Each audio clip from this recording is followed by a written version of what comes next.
In the ancient world of Zhonghu, martial arts began as a way to survive. But over centuries, it became a weapon, shaping empires, dividing clans, and deciding who ruled life and death. From this chaos rose three great powers: the force of justice, the force of evil, and the shadowed demonic cult, hidden deep within the forbidden 10,000 mountains. In this chaotic era, a young boy named Prince Chun, the illegitimate son of a noble, was hunted by masked assassins from within the demonic cult. Exhausted and wounded, he tried to fight back despite having no martial arts training, managing to kill one attacker before being struck down. Just as he was about to die, mysterious beams of white light appeared, killing all his pursuers. Wearing clothes unlike anything seen in this world, the man called Prince Chun his ancestor. Before the boy could react, the stranger injected 2 syringes, one behind his ear, another into his heart. The device came alive. Code 0344532589 confirmed. 7th generation Nano Machine, online. Commencing physical analysis. User scan in progress. Nano Machine, activation complete. His loyal guard Jang rushed to find him, only to discover the battlefield filled with torn bodies and blood. But when Jang reached the prince, he was shocked. Yeowun had no wounds at all. His clothes were soaked in blood, but his body was completely healed. By morning, Yeowun awoke drenched in sweat, or so he thought. When he touched his body, his hands came away covered in thick black liquid. The foul-smelling substance was oozing out of his pores. The voice spoke again, calling him user. It wasn't a god, nor a person. It called itself the 7th generation Nano Machine, a mysterious technology from the future now living inside his body.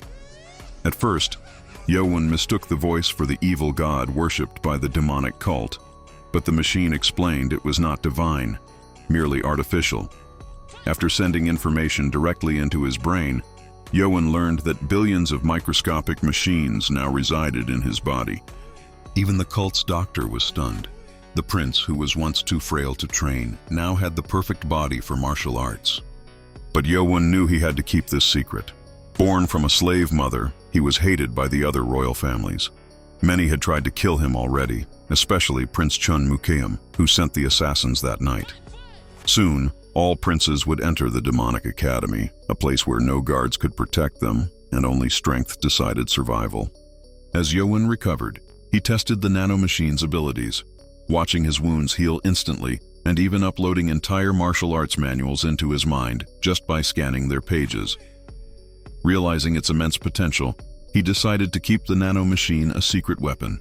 Determined to survive the academy and rise above his powerful rivals, Cheon Yeowun began his journey to change his cursed fate, armed with the technology of the future.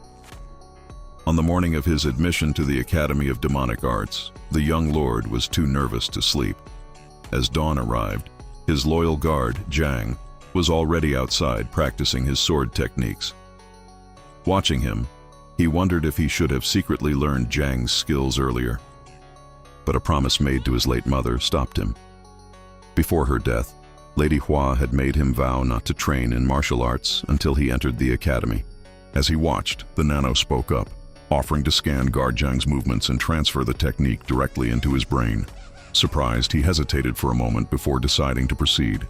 He knew he needed to protect himself. Nano began scanning. Within an hour, the data was completely transferred into Yeowun's mind.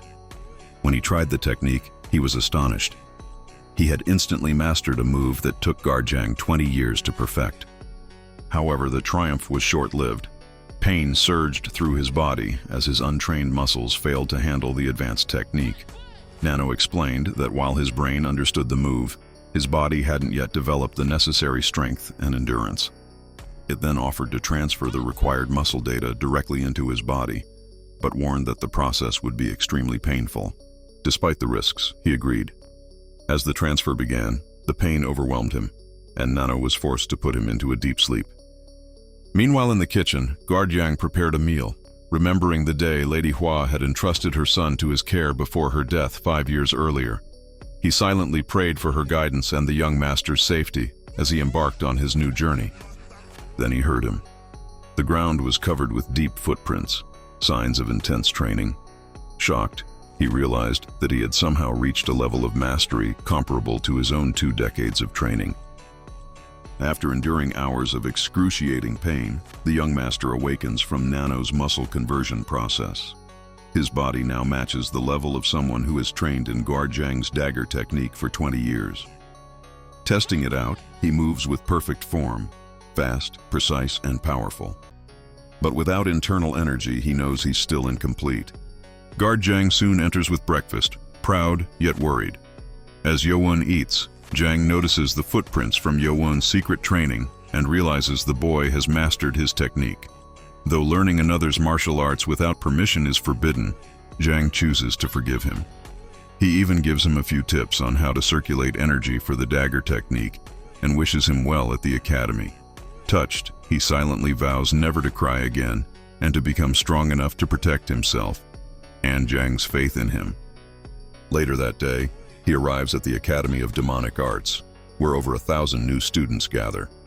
Among them are the 6 direct heirs of the powerful sects: Cheon Yeowun of the Shadow Sect, Cheon Yeowun of the Sword Clan, Cheon Mugyum of the Stealth Sect, Cheon Jongsum of the Poison Sect, Cheon Yuchan of the Saber Sect, and Cheon Wanryo of the Musician Clan, the only female candidate. And then there is Cheon Yeowun, the illegitimate son of the patriarch, often looked down upon by the others.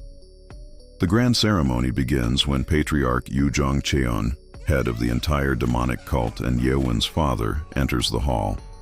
His overwhelming aura silences the crowd instantly. Around him stand his elite royal bodyguards, warriors ranked among the strongest in the cult. Ragyum Ma, known as the Lord of Darkness, the head royal bodyguard. Hwamyoung Lee, Lord of the Flame, right-hand royal bodyguard. Xiaopmang, the Mad Blade, serves as the left-hand royal bodyguard. His presence alone commands silence. He welcomes the students, explaining that the academy will train them through 6 stages across 4 years. Each stage includes a deadly examination, and failure means immediate expulsion. Success, however, grants rewards. 1. The demonic dragon marble, which holds the energy equal to 20 years of cultivation. 2. Access to the martial arts manual library, where ancient techniques are stored. 3.